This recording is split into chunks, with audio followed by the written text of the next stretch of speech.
మొత్తం రాష్ట్రంలో ఉన్న 175 నియోజకవర్గాలు 25 పార్లమెంటు స్థానాలకి కాంగ్రెస్ పార్టీ తరఫున ఆమె పర్యటించాలి, ఆయా నియోజకవర్గాల్లో ప్రచారం చేయాలి. కానీ కేవలం కడపకే పరిమితం అయిపోయారు. వైఎస్ షర్మిల అంటే కడప, కడప అంటే వైఎస్ షర్మిల అన్నట్టుంది. ఓకే, కడప పార్లమెంట్ నుంచి ఆమె బరిలోకి దిగుతున్నారు, కరెక్టే. అలాగని కడపకే పరిమితం అయిపోతే మిగిలిన చోట్ల ఎవరు ప్రచారాలు చేస్తారు? కాంగ్రెస్ పార్టీకి ఇప్పటికే ఉన్నది అంతంత మాత్రం.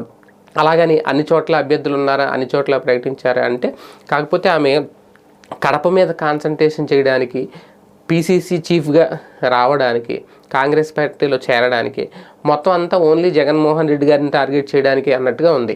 జగన్ కోసమే కాంగ్రెస్లో చేరారు, జగన్ కోసమే పీసీసీ తీసుకున్నారు, జగన్ కోసమే కడప ఎంపీ అభ్యర్థిగా బరిలోకి దిగుతున్నారు, జగన్ కోసమే అక్కడ జగన్ మీద వ్యతిరేకంగా లేదంటే అవినాష్కి వ్యతిరేకంగా ప్రచారం చేయడానికి మాత్రమే కడపలో తిష్ట వేసి కూర్చున్నారు అనేది. ఆ మధ్య